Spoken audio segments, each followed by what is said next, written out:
quand vous dites à votre fils, tu es stupide, vous humiliez le garçon. Écoutez le niveau d'énergie que vous lui donnez, 20. Quand vous dites à votre fils, tu peux y arriver, ça crée de l'optimisme sur le fils. C'est quel niveau d'énergie?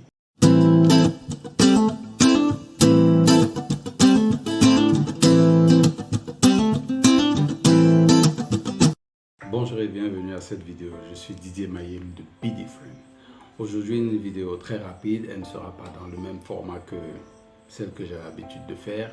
Je ne vous ai pas habitué à ça, mais je voulais faire une rapide vidéo. Ces jours-ci, je suis extrêmement occupé avec mon business. Il faut que je trouve des moyens de réussir, de m'en sortir. Donc, je teste des trucs, ça me prend énormément de temps.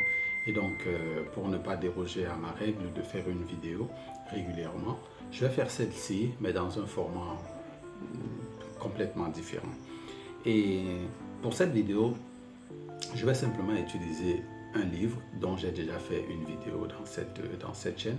Vous pouvez aller regarder cette vidéo, elle s'affiche ici. Donc vous pouvez la regarder. Il s'agit du livre du regretté David Hawkins, Pouvoir contre force, les déterminants cachés du comportement humain. Alors c'est un titre intéressant parce que les déterminants cachés du comportement humain.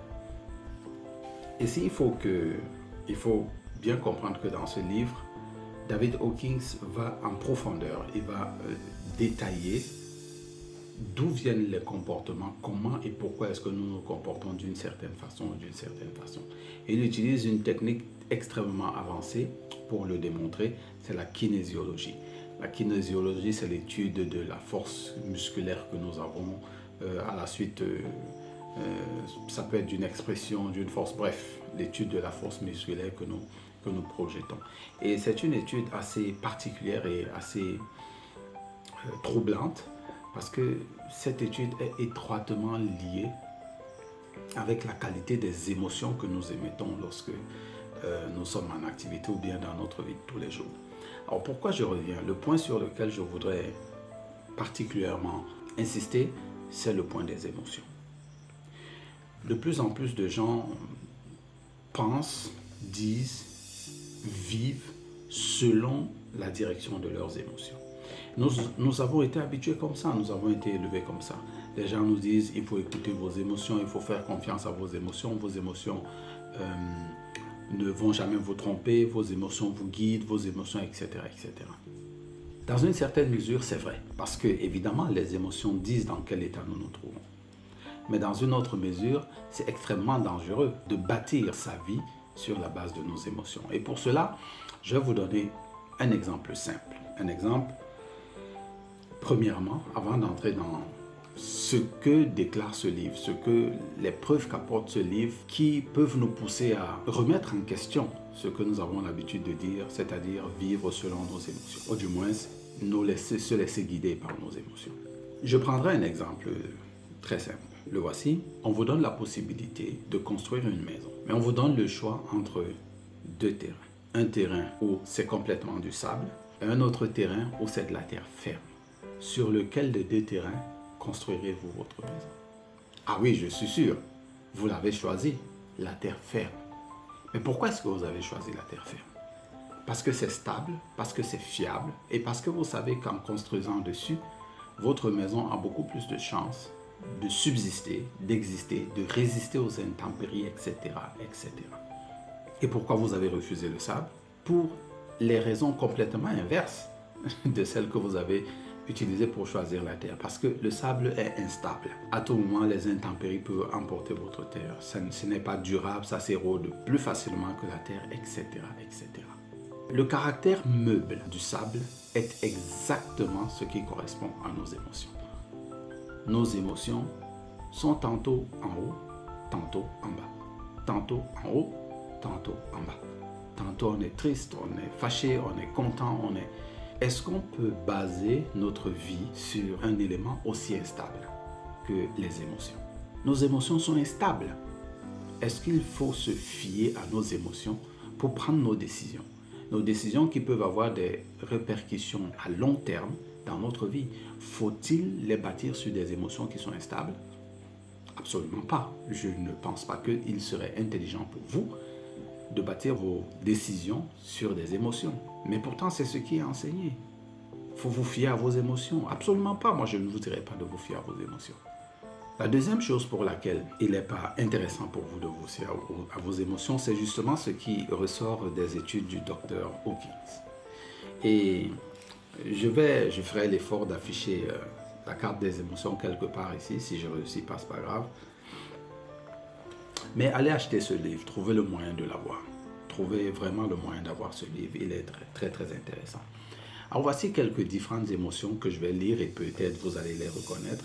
Le désespoir, le regret, l'anxiété, l'humiliation, la haine, le dédain, la confiance, l'optimisme, le pardon, la béatitude.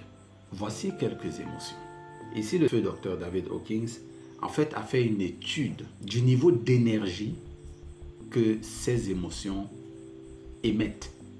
Et cela avec l'étude de la kinésiologie, donc de la force musculaire. Alors c'est vraiment compliqué de pouvoir vous expliquer de façon très simple le contenu de ce livre extrêmement complexe. En fait, plus l'émotion qui est citée ici a un niveau d'énergie élevé, plus nous sommes résistants. Moins cette émotion a un niveau élevé, moins nous sommes résistants à la pression. C'est-à-dire que, par exemple, lorsque vous êtes en proie à la haine ou bien à la colère, vous êtes physiquement faible. Et lorsque vous êtes en proie au courage, à la force, à l'amour, à la bonté, vous avez une énergie musculaire beaucoup plus forte. Mais c'est la preuve que nous devons faire très attention à nos émotions. Écoutez à quel niveau d'énergie se trouve l'humiliation. Par exemple, quand vous dites à votre fils, tu es stupide, vous humiliez le garçon. Écoutez le niveau d'énergie que vous lui donnez, 20. C'est un niveau extrêmement bas. Quand vous dites à votre fils, tu peux y arriver, ça crée de l'optimisme sur le fils. C'est quel niveau d'énergie? 310. Vous voyez la différence entre les deux. L'énergie musculaire est différente.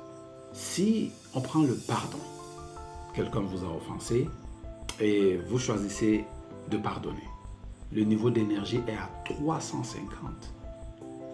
Mais si vous prenez le parti de la haine, vous êtes à 150. Ou bien, si vous êtes anxieux parce que vous avez peur d'une situation qui arrive, l'anxiété est à 100. Vous vous rendez compte ici que les émotions, les différentes émotions, c'est différentes énergies. Si parfois vous êtes à 350 et puis vous retombez à 20, parfois vous êtes à 310, vous retombez à 100, parfois vous êtes à 200, vous retombez à 70, je ne pense pas que votre maison tiendra. Mais si vous restez stable dans une émotion particulière, ou bien si vous ne faites pas cas de vos émotions, ou bien encore si vous maîtrisez vos émotions, vous devenez beaucoup plus solide que le roc. Ce livre, Pouvoir contre force, montre en fait le pouvoir que peuvent avoir les émotions sur nous et fait une différence fondamentale entre ce que David Hawkins appelle le pouvoir et ce qu'il appelle la force. Il est intéressant pour nous, dans ce cas de figure, de noter mener sa vie sur la base de nos émotions ne nous sert absolument pas. Mener sa vie sur la base de nos émotions nous amène droit vers la catastrophe. Et toute personne qui vous conseillera demain de faire confiance à vos émotions, c'est à lui qu'il ne faudra pas faire confiance. Parce que cette personne n'a pas compris que l'oscillement des émotions est exactement ce qu'il faut pour faire écrouler toute une vie, pour écrouler tout un édifice. Donc, au lieu de faire confiance à vos émotions, vous devriez stabiliser vos émotions, vous devriez travailler pour que vos émotions restent stables, neutres et pourquoi pas les neutraliser. Aussi bien que vous avez réussi à neutraliser l'équilibre, aujourd'hui vous marchez. Parce que vous avez neutralisé l'équilibre, vous n'êtes pas devenu un robot. Vous êtes devenu quelqu'un qui peut marcher comme il veut. Certaines personnes opposent le fait que quand vous allez maîtriser vos émotions, vous serez un robot. Absolument pas. Quand vous maîtrisez un élément, vous le maîtrisez, aussi simplement que ça. Vous l'utilisez à votre avantage. Mais quand vous ne le maîtrisez pas, vous ne savez pas quand il est à votre avantage ou pas. C'est pareil avec les émotions. Si vous ne les maîtrisez pas, vous ne pouvez pas savoir si elles sont à votre avantage ou pas. Mais si vous les maîtrisez, vous pouvez les utiliser à votre avantage. J'espère que vous avez apprécié cette vidéo. Vous faites le like, vous vous abonnez si vous êtes nouveau. N'hésitez pas, s'il vous plaît, faites des commentaires. Proposez-moi des idées et encouragez-moi surtout dans mes business. Je sais que vous êtes des personnes généreuses. Partagez cette vidéo aux personnes à qui vous pensez que ce sera utile. Et bien sûr, n'oubliez jamais, soyez différents. Rendez-vous à la prochaine vidéo.